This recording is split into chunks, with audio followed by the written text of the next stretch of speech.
I'm Paul Yates. I'm chair of the AIRE Centre board, and I'm joined today by Thomas Phillips, who's kindly agreed to speak with me. He was an intern at the AIRE Centre in, I think, 2015.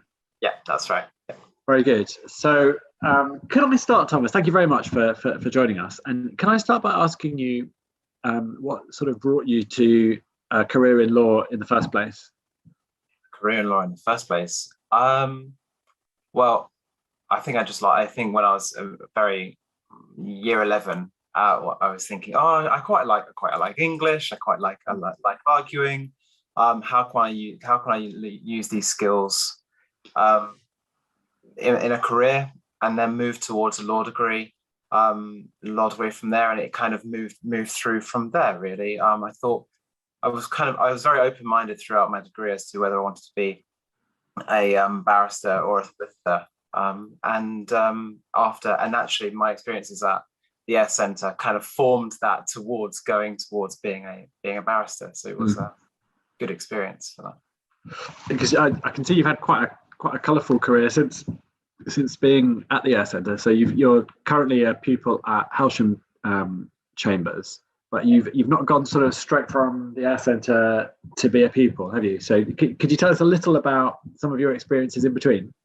Yes, of course I can. So I was at the AIRE Centre from September to December 2015.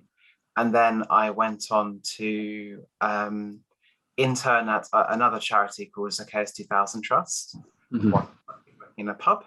And then I went on to work for 4 and a bit years as a commercial litigation paralegal, before then finally getting pupillage at Hailsham. Oh, and sorry, one other thing, I also worked in the civil service as a commercial procurement trainee for a year as well, and then got pupillage. It's really interesting, kind of varied path to your current role, isn't it? When you, after all of that, when you look back to sort of 2015 and your time at the AIRE Centre, is there a sort of particular case or project that you work on that sort of stands out as a big sort of memory for you? Oh, definitely. So I've got 2 things, actually. The first one is working towards the Operation Nexus project, Audrey Cheryl Mogan led, and she's now at Garden Court Chambers, actually. And that was fantastic for a number of reasons. We went into with some just to ascertain what the project was about and how they worked on it, as well as doing really detailed research on quite technical EU rules, administrative rules that you just don't see at university. And the other aspect I distinctly remember is the legal advice line, and a particular piece of work I did for an individual who was fleeing domestic violence and wanted more information on their EEA rights and whether they could stay in the country. Again, that's taught soft skills of being able, and this is something I've applied throughout, both as a paralegal and now at Hailsham, just being able to talk, empathise with someone, understand what is quite a long backstory, distill it down, get the key facts, and then go, okay, well, what am I going to do with these facts, and how am I going to address this problem and advise if I can? So yeah, those are 2 real key experiences that really stuck with me and actually sort of helped me in my sin. Yeah, that's brilliant. I know, it's really interesting. And so now you're a pupil at Hailsham, and could you give us a flavour of what your day looks like now? So what my day looks like now is I'm currently my first 6 and the first 3 months. So what I'm currently specialising in, if I can say that, is clinical negligence defendant work. I'll then be going on to, in a couple of months' time, into professional negligence work. That involves drafting advice notes on quantum, on merits, drafting defences, and occasionally drafting particulars of claim. So a lot of drafting work, and this is where I refer back to what I was saying about being able to empathise, being able to interview, being able to distill key information. there's a lot of conferences with either lay clients or experts, type of people, and we do a lot of that, just basically to ascertain the nature and strength of the case.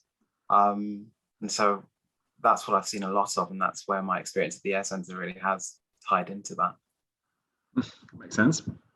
Brilliant. And can I ask you finally if you've got any particular kind of tips for the interns who are currently at the AIRE Centre, so starting out on their career? I'd definitely say make use of the opportunities that the AIRE Centre can provide. So when I joined the AIRE Centre, I actually came from doing an internship at an insurance company. And a real kind of turning point, I was like, do I want to carry on doing insurance, or do I want to move towards a legal career and go from there? But then I really didn't have much experience. I had a couple of mini pupilages maybe, but not much experience in that regard. And the reason why I say that is because when you come to write any kind of training contract or pupillage application, you need to sort of show why you're interested in law, other than, oh, I liked it at university, or a couple of read good cases. And being able to attend conferences on trafficking, to talk to specialists like Nuala Mole, for example, being able to really be there in the mix and say, well, I love this area of law because I attended this meeting or this conference on it, or I got to really read up on this particular technical issue of human rights law, just makes writing those applications a lot easier. And it just shows that you really love it. Because I think people, if you are going to intern at the AIRE Centre, you really do love the areas of law that you work in, but you just need that help along to sort of show it, if that makes sense. Brilliant. Thomas, thank you so much for your time. It's really nice to meet you. So thank you again.